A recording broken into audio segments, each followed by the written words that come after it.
करोगे सोलर पर यलगार तो समझो हम भी हैं तैयार। अस्सलाम वालेकुम, मैं हूं इंजीनियर यासिर सिद्दीकी। सोलर वालों पर यलगार शुरू हो चुकी है और अगर डिस्कोज ने होश के नाखून ना लिए तो यह तूफान सबको बहा ले जाएगा। डिस्कोज की फिलहाल तवज्जो सिर्फ अपना रेवेन्यू बढ़ाने पर है और इसी मकसद के तहत वो सोचे समझे बगैर तमाम सारिफीन को मीटर चेंज करवाने, MDI और पावर फैक्टर की पेनल्टीज के नोटिस भिजवाए चली जा रही हैं। ये सब मिलाकर एक खामखा का बहरान खड़ा किया जा रहा है, जिसके बायस वो तमाम सोलर सारिफीन जिन्होंने अपनी उम्र भर की कमाई लगाकर सोलर सिस्टम लगाया है वो परेशानी में मुब्तला हो चुके हैं। मुझसे अक्सर लोग ये पूछते हैं कि यासिर साहब, अगर ये महकमाना सख्तियां जारी रहीं तो कहीं हमारी इन्वेस्टमेंट ज़ाया तो नहीं चली जाएगी।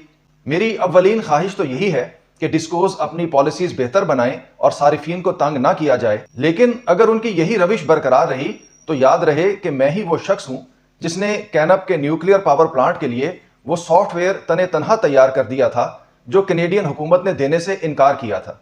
उस प्रोजेक्ट के लिए मेरे project adviser doctor Ansar Parvez साहब थे, जो बाद-अज़ां एटॉमिक एनर्जी कमीशन के चेयरमैन तैनात हुए।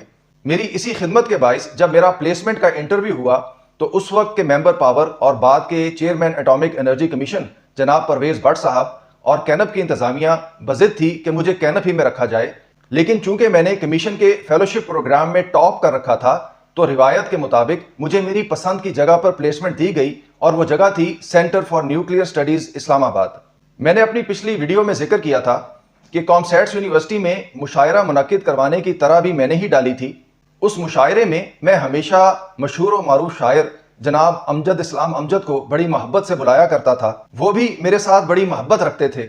मुझे याद है कि एक मरतबा वो मुझे कहने लगे कि यासिर, मुझे जिंदगी में हर तरह का मौका मिला लेकिन मैंने कभी भी पाकिस्तान को छोड़ने का नहीं सोचा। हालात कितने ही मुश्किल क्यों ना हो, मेरा जीना मरना इसी मिट्टी के साथ है। सो कहने की बात यह है कि अगर डिस्कोज ने अपनी रविश ना बदली तो इंशाअल्लाह इस मसले का हल भी मैं ही आपके सामने पेश करूंगा।